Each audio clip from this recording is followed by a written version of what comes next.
Bem, pessoal, bom dia, boa tarde, boa noite, onde você estiver. Meu nome é professor Rômulo, trabalho na Universidade Federal de Rondônia e aqui é mais um vídeo dando sequência aí aos estudos da semiótica francesa. Esse vídeo é o sexto vídeo da proposta de um pequeno curso de semiótica francesa, dos fundamentos básicos aí para que a gente possa depois discutir em outros discursos. Então roda a vinheta aí e a gente já começa esse vídeo de hoje aqui, que o tema é justamente a sintaxe discursiva. É o último nível do percurso gerativo do sentido. Roda a vinheta aí.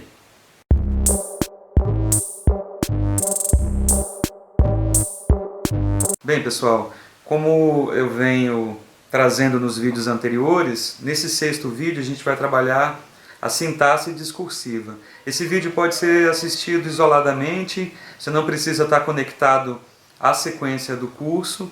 Se você tiver conectado à sequência do curso é melhor, mas ele pode também ser estudado, analisado individualmente. A primeira coisa que a gente tem que entender é que a sintaxe discursiva faz parte do terceiro nível do percurso gerativo do sentido. Ele começa lá no nível elementar, vai lá para o nível narrativo e depois ele vai superficialmente para o nível discursivo. O que é superficialmente? É a primeira coisa que você vê quando faz a leitura de um texto. É o que a gente vai chamar aí da parte material, o primeiro nível, que é o nível enunciativo, o nível da enunciação, da escrita, dos elementos que são utilizados. Tá? Então a gente vai tratar aqui basicamente da enunciação. E o que a gente vai entender por enunciação dentro da semiótica? Vai ser, nós temos um discurso, esse discurso é composto por sujeitos, o tanto que a gente já falou desses sujeitos. Esses sujeitos eles vão ser representados, eles vão ser projetados pela enunciação na camada superficial textual. Então, há um sujeito enunciador, há alguém que fala, há alguém que se expressa, e esse sujeito enunciador ele faz escolhas de palavras, ele faz escolhas de termos, ele faz escolhas semânticas, ele faz escolhas narrativas, ele faz escolhas do material que ele tem. Ele escolhe um pronome, ele escolhe uma transitividade verbal, ele escolhe um período curto, ele escolhe um período simples, para chegar próximo a um efeito de sentido desejado e representar o discurso que ele está colocando ali. Então, resumidamente, a gente tem um enunciador que constrói uma enunciação. Dentro dessa enunciação, ele, enquanto sujeito, ele escolhe as palavras que ele quer. Para quê? Para ter um efeito de sentido. Então ele faz escolhas para ter estes efeitos de sentido. Essas escolhas, nesse processo, a gente vai chamar de desembreagem.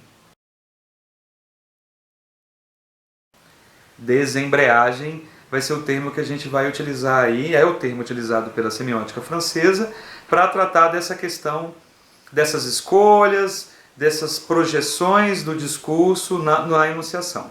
E há três categorias que a gente tem que estar sempre prestando atenção. Quais são as três categorias? As categorias de tempo, as categorias de espaço e as categorias de pessoa. Então, voltando, então, para construir essa manipulação da enunciação, o sujeito enunciador ele se aposta de três categorias. Categoria de tempo, categoria de espaço e a categoria de pessoa. Então vamos agora para alguns exemplos disso aí. Então se a gente for encarar da seguinte forma. Quando eu começo a fazer a leitura de um texto e está escrito era uma vez, eu tenho aí um elemento da sintaxe discursiva. Porque se era uma vez, vai colocar aquela narrativa num tempo especial, ou num tempo que não existe, num tempo da ficção, né? Então, é basicamente aí um recurso enunciativo. Então, eu tenho um recurso enunciativo. Existem outros recursos enunciativos bem interessantes, e que eles podem ser entendidos por aproximação e por distanciamento, né, desse sujeito. E para isso é bem interessante a gente entender uma coisa que eu acho muito importante, que é a diferença entre o locutor e o enunciador, pro Diderot, né? O que é o locutor? É aquele que fala sem responsabilidade das informações que está falando. E o que é o enunciador? Bem, é aquele que fala responsável por aquilo que está falando. Então o enunciador é responsável e o locutor não é responsável. Então vejamos uma coisa muito interessante. O telemarketing.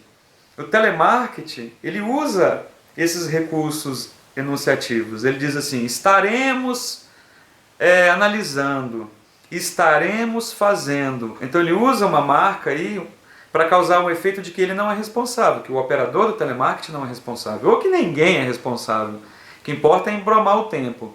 Estaremos analisando. Então ele coloca num tempo, numa pessoa, numa categoria de pessoa totalmente impessoal, num pseudo-tempo.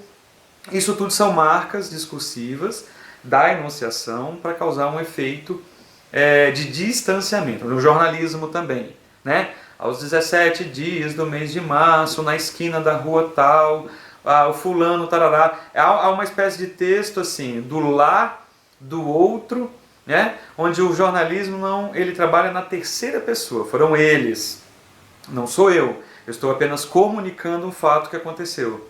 Isso é o que? Também é um efeito de distanciamento por um recurso da enunciação proposto aí, né? Então esse distanciamento do jornalismo.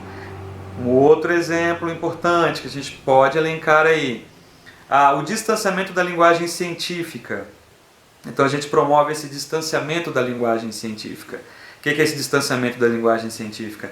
Você tem que fazer o texto em terceira pessoa, né? Não pode fazer o texto em primeira pessoa, porque você não fala nada, você não diz nada, quem diz são os autores.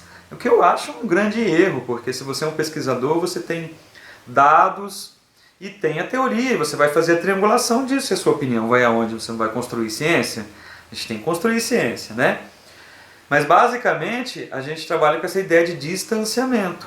O que é distanciamento? Usar a terceira pessoa, usar um lá, usar um outro, né? Para que tanto a linguagem jornalística quanto a linguagem do telemarketing fazem esse distanciamento. Por outro lado, a gente também tem recursos da enunciação expressivos que vão trazer proximidade, por exemplo, a primeira pessoa.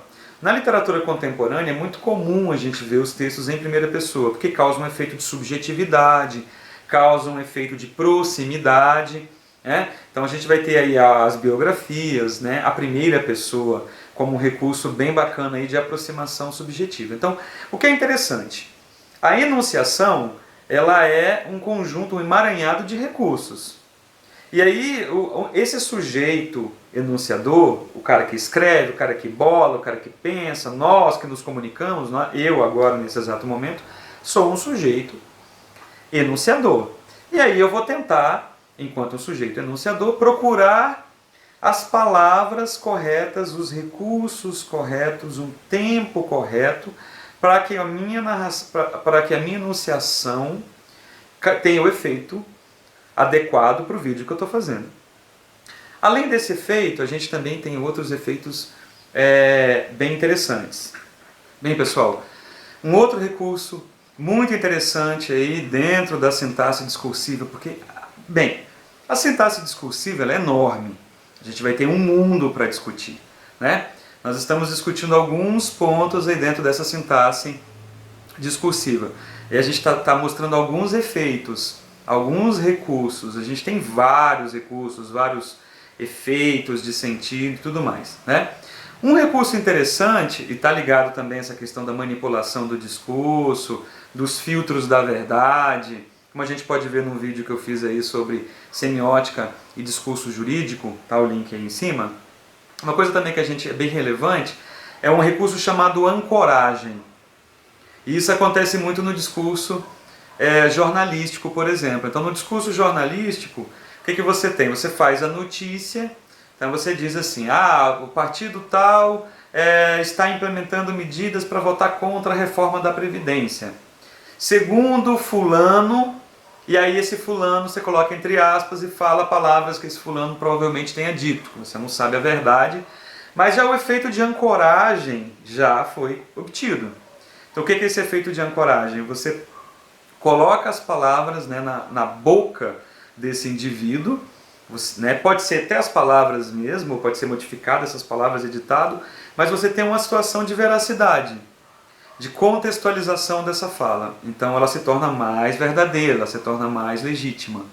As fotos também são excelentes elementos de ancoragem, porque elas, quando você coloca as fotografias em determinada matéria jornalística, você também tem esse efeito de ancoragem, tá?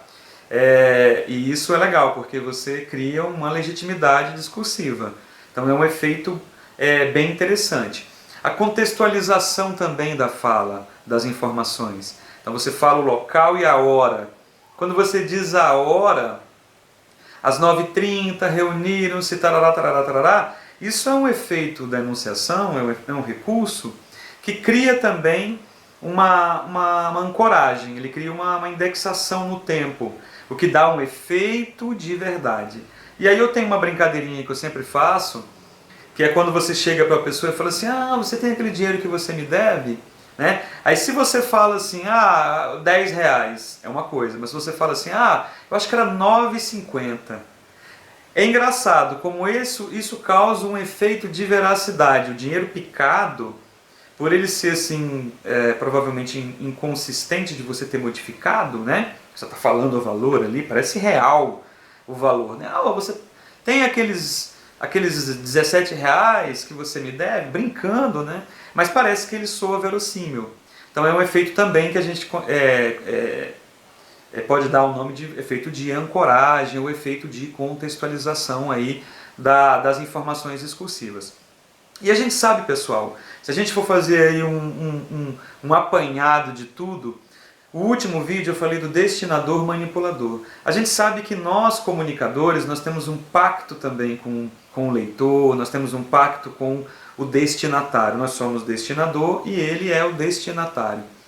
O destinatário ele vai construir um valor, um conjunto de valores sobre a nossa fala. E esse conjunto de valores sobre a informação que a gente está levando é um pacto. E esse pacto muitas vezes é feito, esse contrato de acreditar ou não, de aceitar ou não o que a gente fala, ele está basicamente centrado nos recursos da enunciação que você propõe. Nesses efeitos, né, que você quer atingir, mas para isso você trabalha com recursos, porque, como eu digo, a linguagem ela é problematizadora da realidade e a linguagem ela filtra a realidade de uma maneira que você queira.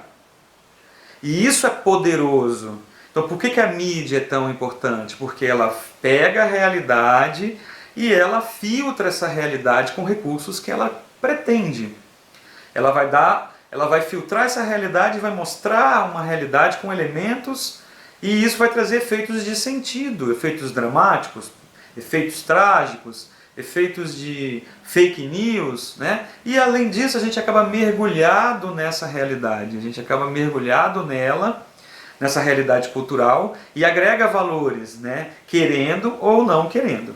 Beleza? Então pessoal, esse foi aí um vídeo mais curto, mas eu acho que não menos consistente do que os outros vídeos, tá? Acompanhe aí o nosso canal, que é o Teolitérias, um canal que vai ter outras temáticas, mas o nosso curso de semiótica está aqui no seu 6º vídeo. Nós teremos aí, provavelmente, mais um vídeo, fechando 7 vídeos desse curso, que é um curso introdutório à semiótica francesa, tá? Quero agradecer quem acompanha, mandar um abração aí, e também eu vou produzir aí conteúdo de reflexões semióticas, usando a teoria, né, que a gente está abordando aqui, e aplicando essa teoria em objetos culturais, discursos e tudo mais. Beleza? Um grande abraço a todos.